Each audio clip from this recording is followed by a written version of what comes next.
It is just after 1 o'clock in the afternoon on August 24th, 1814. The air over Bladensburg, Maryland, is not air. It is a physical, suffocating weight. A wet, woolen blanket of heat, shimmering invisible, oily waves over the parched, dusty fields and the sluggish, brown ribbon of the eastern branch of the Potomac. The temperature is cresting 100 degrees Fahrenheit, but it is the humidity, clinging at 90%, that is the true enemy. It is a day unfit for human existence, let alone for human combat. Breathing is a conscious, laborious effort. Sweat does not evaporate. It simply pours, stinging the eyes and turning the thick wool uniforms of soldiers into a steaming, personal torment. On a small rise, well to the rear of the hastily assembled American lines, a group of distinguished gentlemen sit on horseback. They are not soldiers. Their fine, dark coats, civilian hats, and anxious expressions mark them as what they are: political tourists at their own execution. They are the government of the United States. Among them, small, frail, and scholarly, is President James Madison. He is the father of the Constitution, a titan of political theory, a genius of the Enlightenment. He is a man who understands checks, balances, and the intricate clockwork of Republican government better than any man alive. At this precise moment, he is arguably the worst commander-in-chief in American history, a philosopher king brought to a knife fight.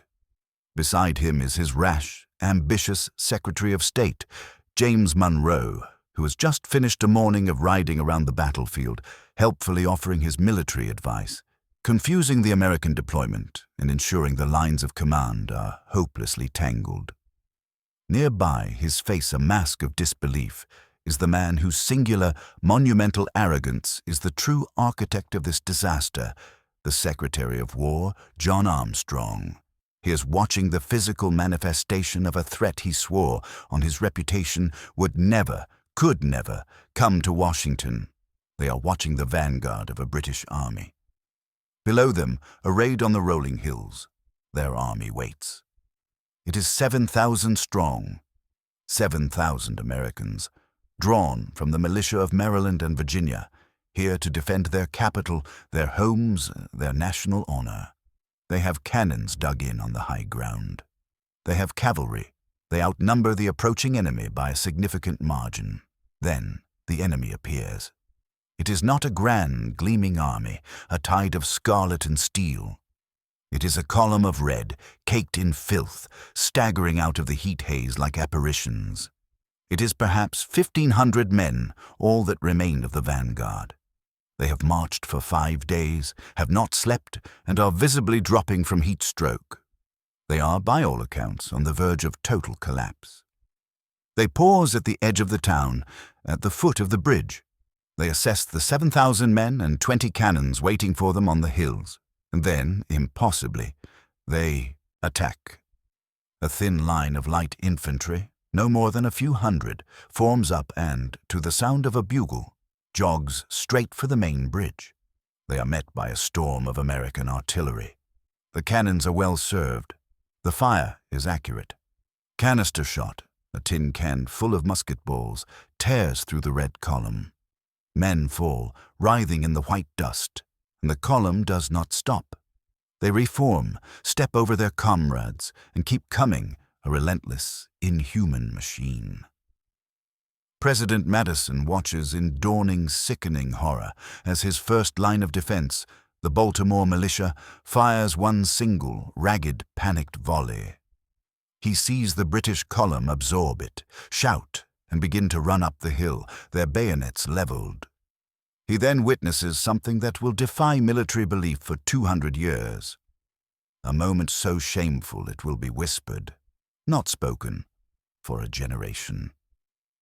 The first line does not retreat, it does not break. It dissolves. 700 American men, in the space of a single minute, drop their muskets, drop their canteens, drop their packs, turn their backs, and sprint for the rear. They are screaming. They are not soldiers. They are a mob, fleeing a theater fire. Their terror It's a virus. It is an invisible wave that rolls up the hill faster than the British. They crash, a human torrent, into the second line of defense, a mile to the rear. The second line, composed of men who have not even seen a British soldier yet, see the rout, see the panic in their comrades' eyes, hear the screams of, "We are beaten, the British are coming." They hesitate for perhaps 10 seconds, and then they, too, throw down their weapons and run. Within the space of an hour, an entire American army of 7,000 men is in a full-blown, headlong, terrified rout. They call it the Bladensburg races, for the only competition was to see who could flee the fastest. This was not a battle, it was a humiliation. It was the single greatest disgrace ever dealt to American arms. It was the day an outnumbered, exhausted, half-dead British expeditionary force, in the space of 3 hours, scattered a defending army, marched unopposed into the capital of the United States, and burned it to the ground. This is the story of how it happened. It is not simply a story of a battle, but of a profound and necessary failure. It is a story of catastrophic leadership, of political arrogance, and of the fatal, bloody gap between the powerful, cherished myth of the citizen soldier and the brutal, unforgiving reality of professional war. To understand the fire that consumed Washington in 1814, you must first understand the fire that was consuming the world. The War of 1812, or Mr. Madison's War, as its opponents in New England called it, had been raging for 2 years. For the United States, it was a war of choice. It was, officially, a war of principle. It was a war to assert its sovereignty, to finally end the Royal Navy's arrogant and infuriating practice of impressment. You need to understand what this meant. For years, British warships, hungry for manpower in their death struggle with Napoleon, would stop American merchant ships on the high seas. A British lieutenant would come aboard, muster the crew, and walk down the line pointing, "You, you, and you." He would claim, often with no proof, that these men were British deserters. They were then seized, forced into the Royal Navy, and often never seen again. Thousands of American citizens had been kidnapped in this way. It was a practice that America, as a sovereign nation, could not tolerate. The war was declared for free trade and sailors' rights. But beneath that noble cause, it was also a war of political passion and naked opportunity. A group of young, fiery congressmen known as the War Hawks, men like Henry Clay of Kentucky and John C. Calhoun of South Carolina, saw a greater prize. Great Britain, they argued, was engaged in an existential, generational struggle for survival against the greatest military genius of the age, Napoleon Bonaparte. The British Empire was fighting for its life. Its armies were bled white in the mountains of Spain. Its treasury was empty. Its entire focus, its entire national being, was bent on the Corsican ogre. Surely, the War Hawks argued, now was the time. Now was the time to settle old scores. Now was the time to invade and liberate Canada, to drive the British from the continent forever. It would be, as Henry Clay famously boasted, a mere matter of marching. For Great Britain, the American declaration of war in 1812 was not a crisis. It was an infuriating, contemptible sideshow. It was a gnat biting its back while it tried to wrestle a lion. It was, in the eyes of the British public, a stab in the back. While Britain was fighting for the liberty of the world, this upstart, ungrateful former colony was trying to snatch territory. For 2 long, bloody years, Britain could spare almost nothing for the American war. It sent a few second-rate garrison regiments to Canada. It sent its old, invalid generals, and it gave the Royal Navy its wooden walls. One simple command: blockade the American coast, and the Navy did so with contemptuous ease, bottling up the American economy, strangling its trade from Boston to Savannah. The U.S. Treasury, reliant on tariffs, was bankrupt. The American war effort, meanwhile, had been a perfect mirror of its government. Amateurish, disorganized, and disastrously overconfident. The mere matter of marching into Canada had turned into a series of profound national humiliations. In 1812, General William Hull, an aging and timid veteran of the Revolution, invaded Canada. Then, terrified of his own shadow and a clever British propaganda campaign, he retreated to Detroit. There, he surrendered the entire city and its 2,500-man army to a smaller British force without firing a single shot. It was a disaster that sent a shockwave of disbelief through the nation. Later that year, an American attack at Queenston Heights on the Niagara frontier was decisively repulsed. Not because the British were strong, but because the New York militia, standing on the American side of the river, refused to cross. They stood and watched as their comrades were slaughtered, claiming that their terms of service did not include invading a foreign country. This was the American Army. There had been flickers of brilliance, to be sure.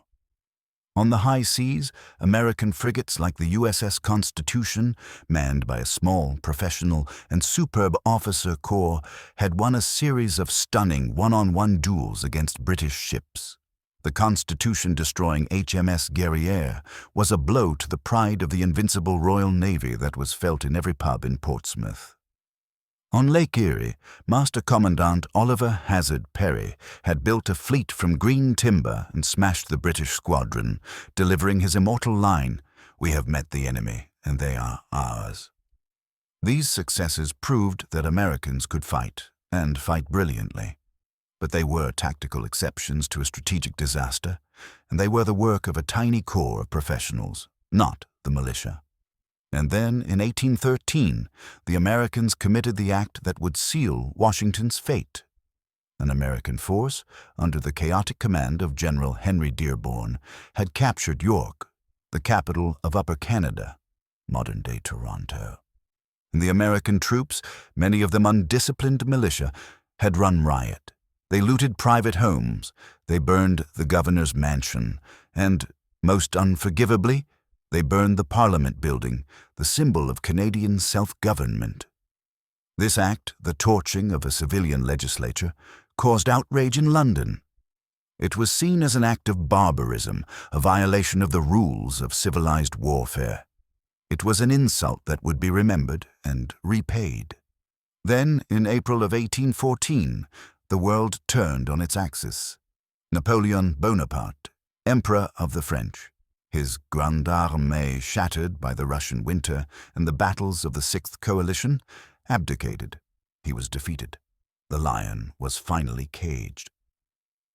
The news hit London like a thunderclap. The generational war, which had consumed all of Britain's wealth and a generation of its young men, was over. The city erupted in delirious, ecstatic celebration. The nightmare had ended.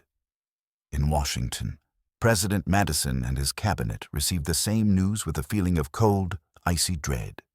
Because for the first time in a generation, Great Britain was no longer distracted. It was victorious, it was powerful, it was the undisputed master of the world, and it was angry.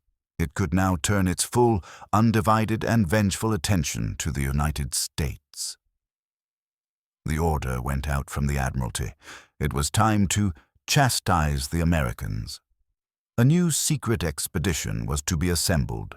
A fleet was gathered at Bordeaux, France, where Wellington's army was celebrating. It was to carry a brigade of 4,500 men.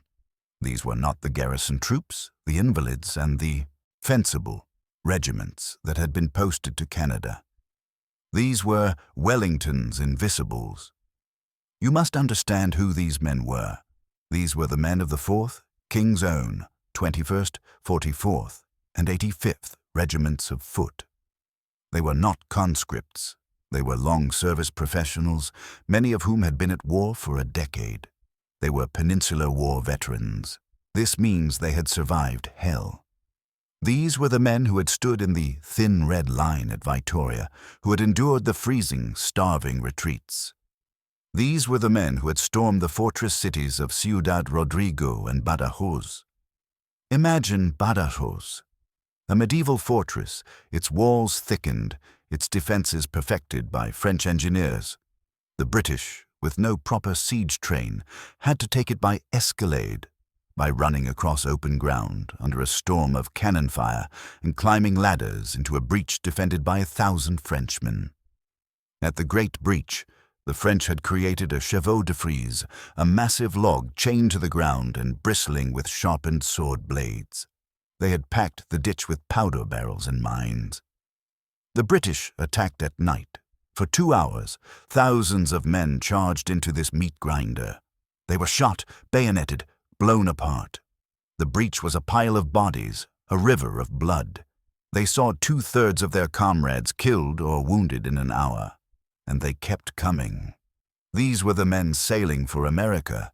They were, quite possibly, the finest, most disciplined, and most brutal infantry in the world. They were hard, leathery, sun-blackened men who had seen every horror war could invent. They had absolute, unshakable faith in their officers, in their regiments, and in their own invincibility. They feared their officers, who led from the front, far more than they feared any enemy, and they had a profound, bottomless contempt for undisciplined rabble, especially militia. To command this elite force, the Crown chose Major General Robert Ross. Ross was a professional's professional, an Anglo-Irish gentleman.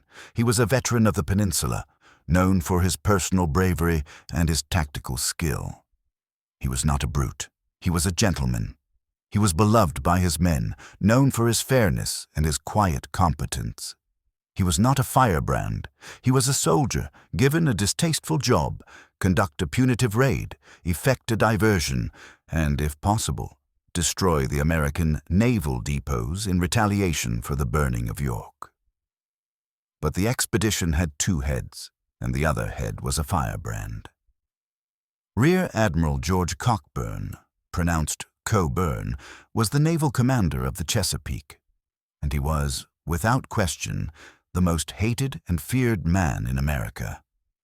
For the past year, Cockburn had been waging his own personal war of terror along the Chesapeake Bay. He was the antithesis of Ross. He was ruthless, arrogant, and partisan.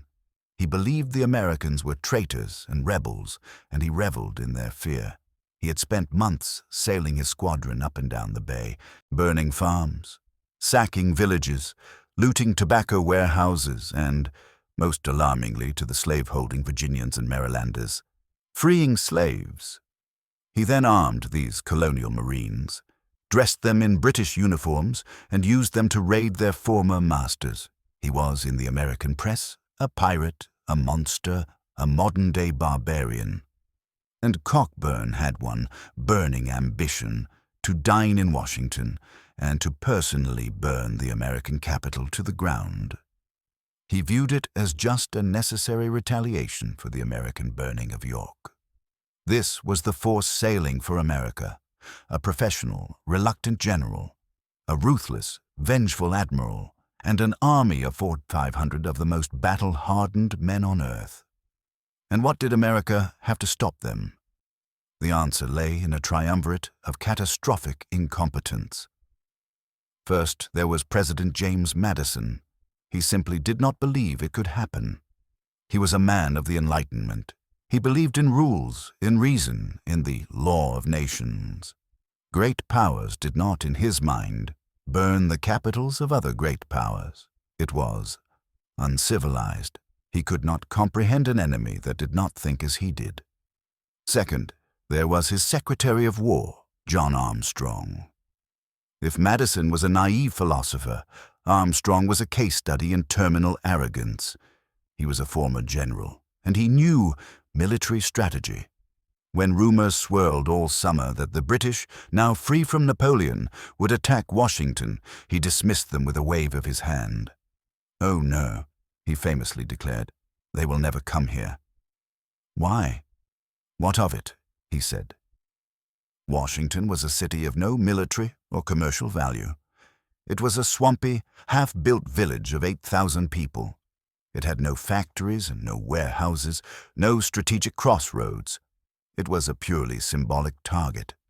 The real prize, Armstrong insisted, the only target that made military sense, was the rich, deep-water port of Baltimore. Baltimore was the third largest city in America. It was the home of the Baltimore Clippers, the fast, impudent privateers that were slipping the British blockade and savaging British commerce. That was the prize. That was where the British would strike. And so, all of America's meager regular forces, all of its heavy cannons, all of its non-existent planning were focused on Baltimore. He left the capital of the United States, the nation's symbolic heart, the home of its president, the seat of its Congress, utterly, completely, and deliberately undefended. This brings us to the third man, the man who would be the scapegoat. In July, with rumors reaching a fever pitch, Madison finally overruled Armstrong and insisted someone be put in charge of defending the capital. A new military district, the 10th, was created. And to command it, they chose Brigadier General William Winder. Who was William Winder? He was a lawyer from Baltimore. He was not a soldier. He was a political appointee. His primary qualification was that he was the nephew of the governor of Maryland and thus politically reliable. His entire military experience consisted of a brief, failed excursion in Canada where he had been captured. He was known to be nervous, indecisive, and high-strung. This was the man who would have to face Robert Ross. This was the man who would have to outthink George Cockburn. This was the man who would command an army of farmers and shopkeepers against the veterans of Badajoz. There was, however, one man in Washington who was not a fool: Commodore Joshua Barney. Barney was a ghost from another, more heroic age. He was a hero of the Revolutionary War, a hardened privateer, a true sea dog who had been captured and escaped from British prisons multiple times. He was tough, profane, and utterly fearless. He commanded the Chesapeake Bay Flotilla, a Mosquito fleet of small, oar-propelled gunboats.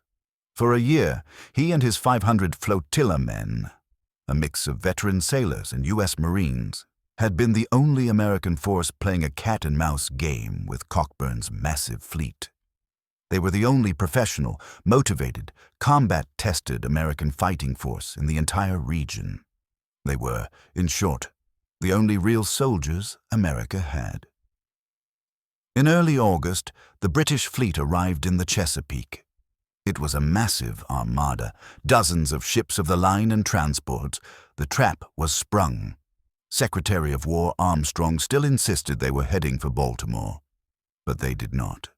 They sailed past the mouth of the Patapsco River, which led to Baltimore. Instead, they sailed up the Patuxent River, a shallow waterway that pointed like a dagger straight at Washington. On August 19, 1814, Ross and Cockburn landed their 4,500 men at the sleepy village of Benedict, Maryland.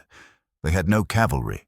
They had limited artillery, 3 small 6-pounder cannons and 2 3-pounders. They had few supplies. They were an amphibious raiding force, deep in enemy territory with a single, suicidal objective. The news hit Washington like a physical blow. Panic, pure and undiluted, gripped the city. General Winder, suddenly realizing that he was the only thing standing between the British Army and the President's house, did what? He had no plan. He had no army. He had only authority. He issued frantic, desperate calls for the militia of Maryland, Virginia, and Pennsylvania to assemble. And so they came, from their farms, their shops, their law offices. They came in their hundreds, then their thousands. They were brave. They were patriotic. They were eager to defend their homes, and they were not soldiers. You must understand the militia myth. It was the core of American identity. The idea that a free-born citizen soldier, a rifleman defending his home, was innately superior to the hireling regular, the robotic drone of a European king. This was the myth of the Minuteman. The reality was this: they had no training, they had no uniforms, they had no discipline. Many had never fired their muskets in unison. Their officers were, likewise, elected civilians. They were a patriotic mob. This was the army that Winder would lead. While Washington panicked, the British marched. The march from Benedict should have destroyed the British army. The heat was apocalyptic. The road was a sandy, dusty track through tobacco fields and dense, humid forests. The men, dressed in thick wool uniforms, buttoned to the neck and carrying 80-pound packs, began to collapse by the dozens. These were men who had survived the winters of Spain, but they had never felt a climate like this. It was a wet, suffocating, tropical heat. They called it the dropsy. Men would simply drop, as if shot, foaming at the mouth from heat stroke. They were drenched in sweat, their tongues swelling from thirst. One British officer wrote in his diary, "The men were dropping like leaves in autumn. We were in a state of exhaustion that was lamentable." An American force, even a small, competent one, could have harried them, sniped at them from the woods, burned the crops, poisoned the wells. They could have destroyed this army before it ever reached a battlefield. And Winder, he marched his militia. He had them run from one crossroads to another, chasing rumors, shadows. He had no single point of concentration. He marched them from Washington to the wood yard, a position halfway to the British, then, hearing a rumor, marched them back towards Bladensburg.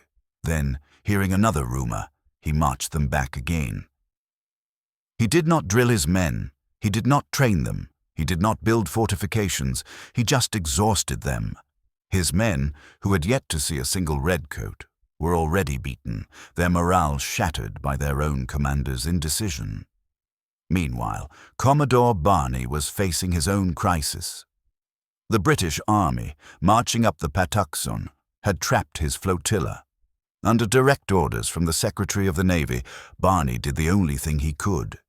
He lit the fuses. He blew up his entire fleet, hissing and exploding in the shallow water. He and his 500 men were now sailors without ships. They were infantry. They marched to Washington, a disciplined, angry column, dragging their heavy naval cannons with them. They reported to General Winder. Winder, incredibly, didn't know what to do with them. These 500 professionals were an anomaly he couldn't account for. He posted them at the main bridge leading from the south, miles from where the battle would actually happen. On the night of August 23rd, the British Army reached a crossroads at the town of Upper Marlborough. One fork in the road led northeast to Baltimore, just as Armstrong had predicted. The other led west to Washington. Here, a crucial debate took place. General Ross, the professional, was cautious. His men were on the verge of total collapse. The heat had decimated them. He was deep in enemy territory. He had reports, wildly exaggerated, of 12,000 Americans dug in, waiting for him. He had no supply line. This was madness. He leaned towards the safer, more logical option: withdraw, or at the very least, feint towards Washington and then make the real attack on Baltimore. It was Admiral Cockburn who forced the issue. He was livid. He had not come this far to turn back. "They are only militia," he spat, his voice dripping with contempt. "This is a rabble. They will not stand. We go to Washington." Cockburn's passion, his hatred, and his absolute unshakable confidence in the superiority of his men won the day. The die was cast. The column turned west. Winder finally realized the target was the capital. In a mad last-minute scramble, he ordered his entire force, now numbering almost 7,000, to assemble at the town of Bladensburg. Why Bladensburg? It was the only logical crossing point of the eastern branch of the Potomac, today the Anacostia River. It had a single wooden bridge. It was the choke point. Here, Winder would make his stand. He arrived on the morning of August 24th, just hours before the British. He had 7,000 men. He had the high ground. He had over 20 cannons. He had a 5-to-1 advantage in artillery and nearly a 2-to-1 advantage in men. He had a position that a competent general could have made impregnable. This is what Winder did with it. He created a defense in depth. 3 lines. This sounds good in a textbook. In reality, it was a masterpiece of incompetence. The first line? He placed the Baltimore militia under General Tobias Stansbury, right at the bridge. They were exposed, with the river to their back. A terrible position, violating the first rule of tactics: always have a retreat route. Their artillery, however, was well placed to sweep the bridge. The second line. He placed another brigade of militia under General Beale on a hill, a full mile behind the first line. The third line. He placed Commodore Barney and his 500 flotilla men, with their 5 heavy naval cannons, on another hill behind the second line. This was the only good position on the entire field. Barney, when he arrived after a frantic march, was disgusted. "The high ground," he reportedly said, "it's too far to be of any use." You must understand the fatal, catastrophic flaw. The lines were too far apart. They could not see each other. They could not support each other. If the first line was hit, the second line was too far away to help. Winder had created 3 separate, small, isolated battles, not one unified defense. He had no central reserve. He put his cavalry behind the first line, in a field where they had no room to charge. Into this amateurish, perfectly flawed spider's web came the political leadership. President Madison, Secretary Armstrong, and Secretary of State Monroe rode onto the field, and Monroe, fancying himself a military man, began personally repositioning troops. He moved 1 regiment, creating a gap in Stansbury's line, without telling Stansbury.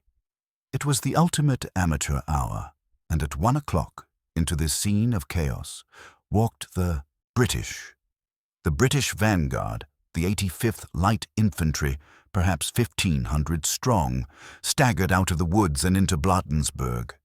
They had marched all morning. They were filthy, starving and half dead from the heat. They looked down the road and saw the bridge.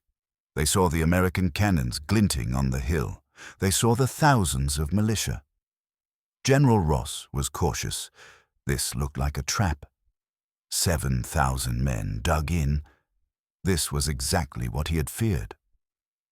Admiral Cockburn rode up beside him. "What do you think, General?" Ross hesitated. "This looks formidable." Cockburn is said to have laughed. "They are only militia," he repeated, his mantra. "They will not stand." He urged an immediate, headlong attack.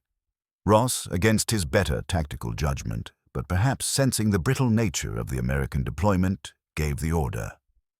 The 85th Light Infantry, the Light Bobs, were to take the bridge.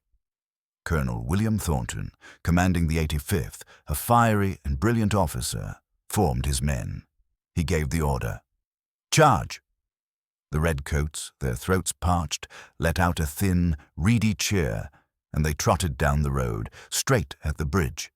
The American artillery opened up. The guns were well served. Canister and grape shot tore through the British ranks. Men screamed and fell, their red coats turning a darker crimson in the dust. The column wavered. Thornton himself was wounded. But it did not stop. These were Peninsular veterans. They were used to this. They reformed and pushed onto the bridge, a solid red mass stepping over their dead. Now was the moment. The Baltimore militia, 700 men in the first line, leveled their muskets. Their officers roared. "Fire!" A ragged volley erupted. It was high. It was panicked. It did little. The British absorbed it and kept coming. They cleared the bridge, fanned out, and, without pausing, began to jog up the hill, bayonets leveled, straight at the American line.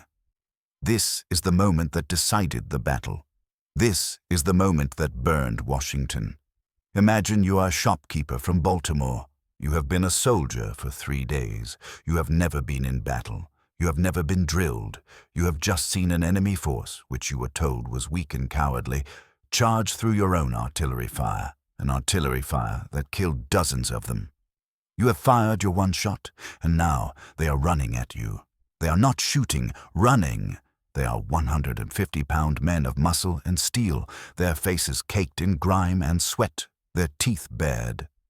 They are screaming a high, thin, terrifying huzzah, and at the end of their muskets is 14 inches of polished steel.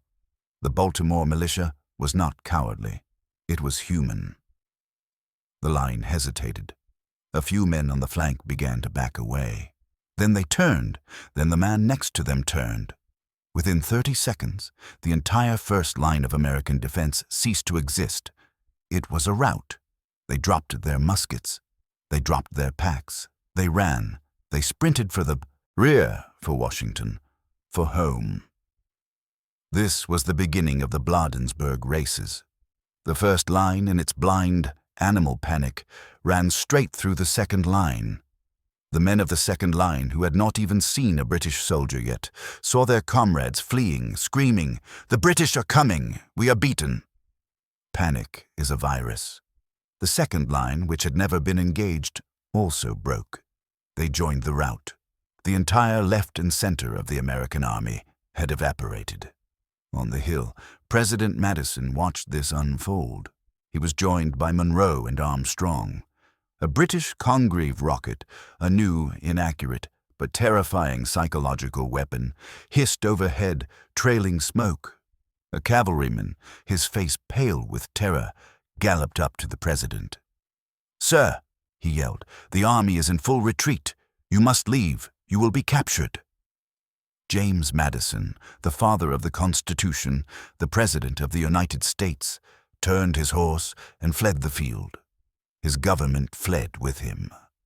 The battle was now a farce.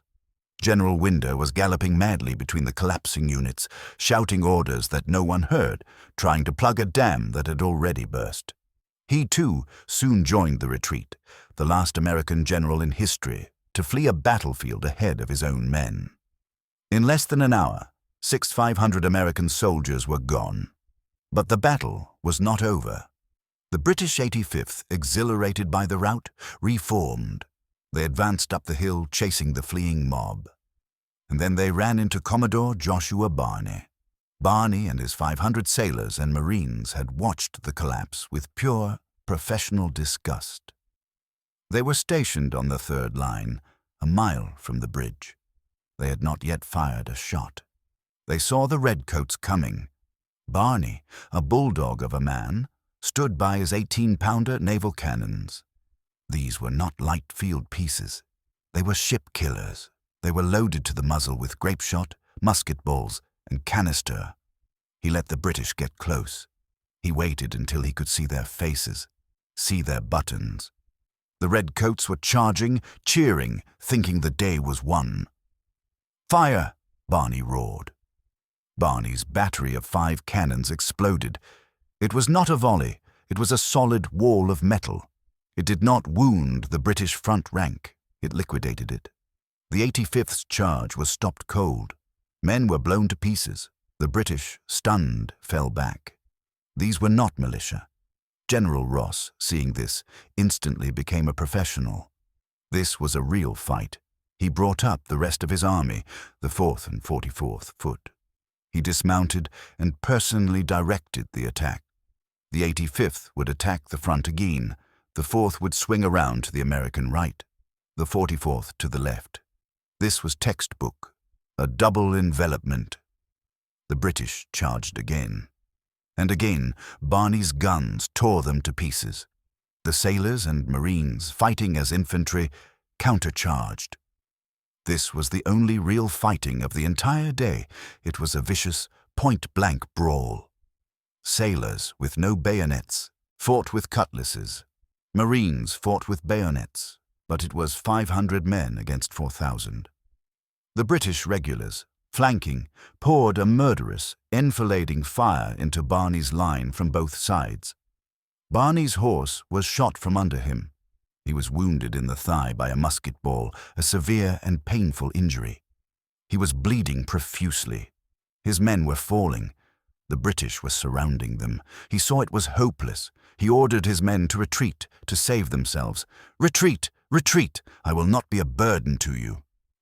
His men, weeping with rage and frustration, tried to carry him. He refused. He was too badly wounded. "Leave me," he commanded. "I am a dying man." He was laid under a tree. His men, the last organized American unit on the field, retreated, fighting all the way. The Battle of Bladensburg was over. It had taken 3 hours. The field was a picture of the battle. The first 2 lines were pristine, marked only by the thousands of discarded muskets and packs. The third line, Barney's line, was a scene of carnage, surrounded by the bodies of British regulars. The British had suffered 64 killed and 185 wounded. Almost every single one of them had fallen at Barney's position. The Americans had suffered 26 killed and 51 wounded. The races had been efficient. A British officer, Major Harry Smith, found the wounded American Commodore. "Are you Commodore Barney, sir?" he asked, saluting. "I am, sir," Barney replied, "and I am your prisoner." The British, who respected courage above all else, treated him not as a prisoner, but as a guest of honor. General Ross himself rode up, complimented Barney on his magnificent stand, and, in an act of supreme chivalry, paroled him on the spot. He had his own surgeons tend to Barney's wounds. The British army was victorious, but it was shattered. It had been brutalized by Barney, and, more so, by the sun. Ross had perhaps 500 men fit for duty, but the road to Washington was open. That evening, as dusk fell, Ross and Cockburn rode into the capital of the United States. It was a ghost town. The government was gone. The army was gone. The citizens were hiding behind locked doors.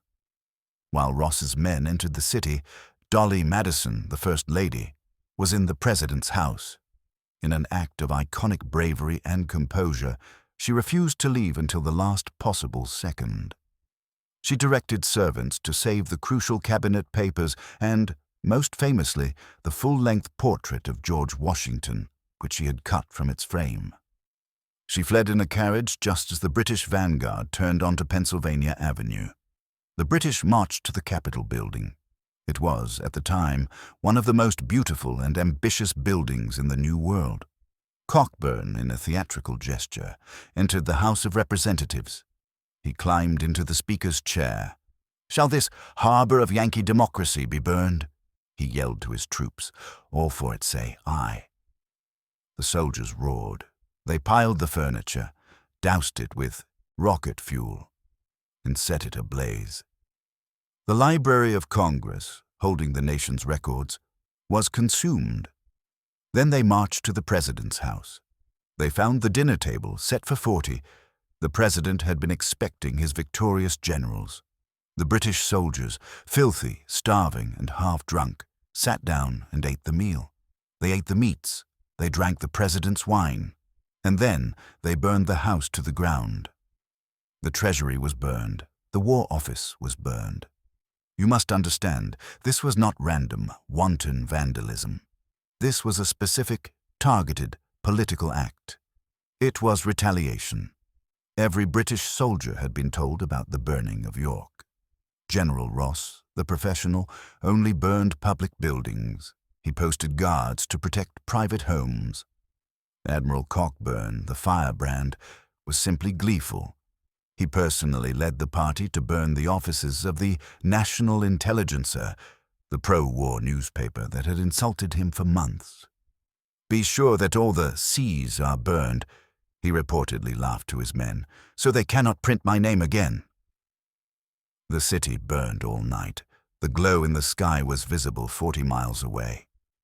The next day, August 25th, as the British continued their work, the sky turned a sickly, greenish black. A storm, a freak hurricane, or perhaps a tornado swept up the Potomac. It unleashed torrential rain and wind so violent they tore roofs from houses and picked up British cannons. The storm doused the flames, saving what was left of the city. It also convinced Ross that his luck was running out. He was in the heart of an enemy capital. His army was small, and the elements themselves had turned against him. On the night of August 25th, under the cover of the storm, the British army slipped out of Washington. They marched back to their ships, their mission of chastisement complete. The legacy of Bladensburg was profound. It was, at first, a moment of absolute national shame. The government was homeless, the army was a laughingstock.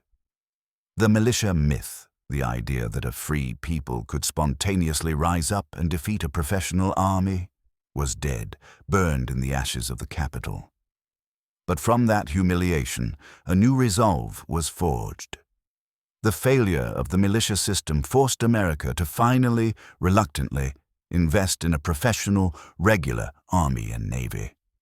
The disgrace of John Armstrong led to his resignation and his replacement by James Monroe, who, for all his flaws, was a far more competent wartime manager. And the shame of the Bladensburg races inspired the men who, just 3 weeks later, would be called upon to defend Baltimore.